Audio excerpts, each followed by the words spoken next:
Hello दोस्तों, नमस्कार। मैं लोकेश साहू। स्वागत है आपका फाइनेंस गुरु लोकेश में।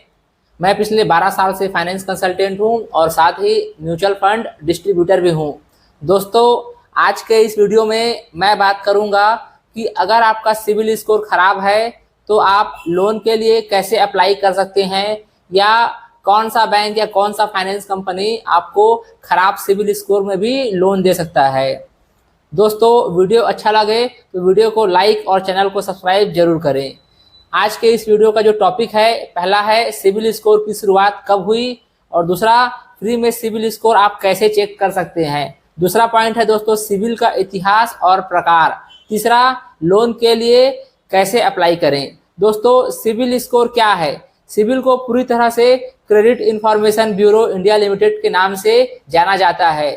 सिबिल स्कोर एक 3 अंक की संख्या है। यह 300 से लेकर 900 तक होती है और किसी व्यक्ति की लोन लेने की योग्यता पात्रता को दर्शाती है। जब भी कोई लोन या क्रेडिट कार्ड के लिए आवेदन करता है तो लोन देने वाली कंपनी, फिर चाहे वह बैंक हो या फाइनेंस कंपनी, वह लोन का जो जोखिम होता है उसका मूल्यांकन को चेक करने के लिए सिबिल स्कोर यूज करता है, या आप कह सकते हैं क्रेडिट स्कोर की जांच करता है।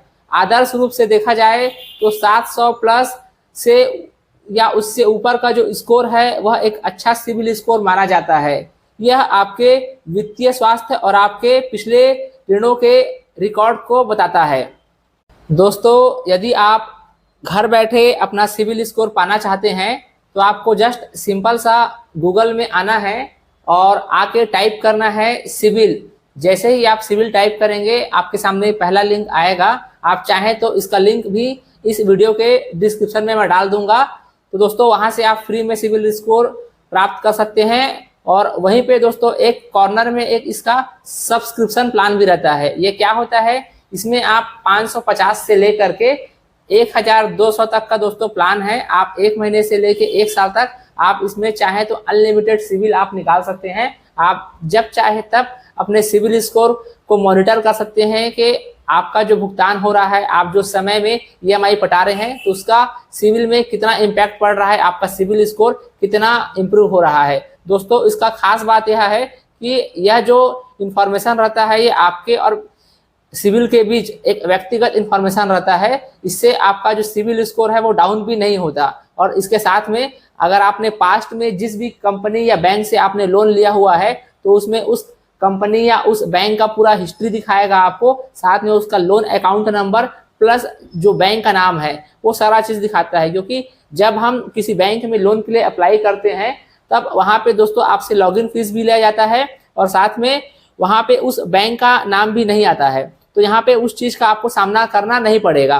दोस्तों सिबिल का जो 3 फैक्टर, उसमें सबसे पहले आता है सिबिल का स्कोर। सिबिल का स्कोर जैसे मैंने ऑलरेडी बताया कि यह 300 से लेके 900 के बीच में होता है।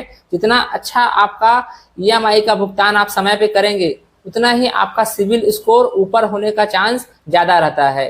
दूसरा आता है दोस्तों डीपीडी। डीपीडी को बोलते हैं हम लोग डे पास्ट ड्यू। इसका मतलब ये होता है कि जैसे मान लीजिए कि आज 5 अप्रैल 2024 है और आपका कोई ईएमआई जाना है, ठीक है, लेकिन आप ये 5 अप्रैल 24 का जो ईएमआई है, अगर आप मान लीजिए इसे आप पटाते हैं मई 24 में, ठीक है, तो आपका आज की डेट से जितने दिन का डिले पेमेंट होगा वो आपके सिबिल स्कोर पे रिफ्लेक्ट करेगा। अब हो सकता है यदि आपने 2 महीने लेट से पेमेंट किया है या 3 महीना लेट से पेमेंट किया है तो उस मंथ के ऊपर में वह डेट वहां पे आ जाएगा कि आपने कितना अधिक दिन के बाद आपने उस ईएमआई का भुगतान किया है या कितने विलंब से भुगतान किया है। दोस्तों, ये डीपीडी जितना अधिक रहता है, बैंक का ये माना जाता है कि आपका जो पेमेंट देने का इंटेंशन है वह गलत है, ठीक है। तो ये डीपीडी को खास तौर से बैंक वाले बहुत क्लोजली ऑब्जर्व करते हैं। तीसरा आता है दोस्तों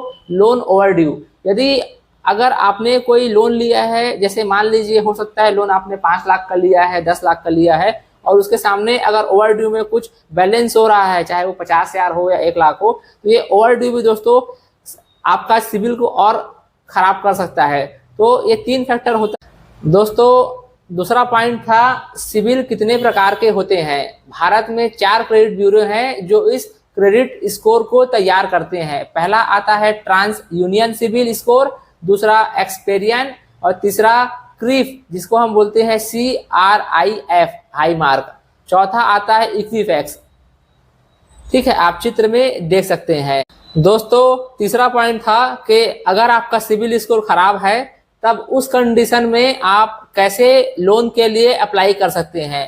दोस्तों देखिए, सिविल अगर खराब होने का जो 3 रीजन ऑलरेडी जो मैंने बताया था या जो 3 फैक्टर बताया था कि एक हो सकता है कि अगर आपका सिविल स्कोर बहुत ज्यादा डाउन हो गया हो सकता है ये 650 हो, 600 हो। दूसरा, आपके कई सारे जो पास्ट के जो लोन्स है उसमें बहुत ज्यादा DPD दिखाई दे रहा हो या किसी लोन में कोई ओवरड्यू सेटलमेंट दिखाई दे रहा हो। तो दोस्तों इसमें जो सबसे पहले अगर मान लेते हैं कि अगर आपका सिविल स्कोर 650 से कम है तो ऐसे कंडीशन में क्या होता है कि जो अधिकांश जो बड़े बैंक्स हैं, ठीक है, जिसके नाम के आगे बैंक आता है, फिर चाहे वो कोई बैंक हो, चाहे वो सरकारी बैंक हो, प्राइवेट बैंक हो, ये लोग अवॉइड करते हैं लोन देने के लिए, क्योंकि इनका जो पैरामीटर होता है उसमें ऑलरेडी एक सिविल स्कोर का स्टैंडर्ड सेट होता है। इनको 650 से नीचे का सिविल स्कोर एक्सेप्ट नहीं करते। यहाँ पे मिनिमम जो सिविल स्कोर है 700 और कुछ प्राइवेट बैंक 650 तक के सिविल स्कोर में कॉल लेते हैं। तो सबसे पहले आपको ये चीज आपको नोटिस रखना होगा, ध्यान रखना होगा।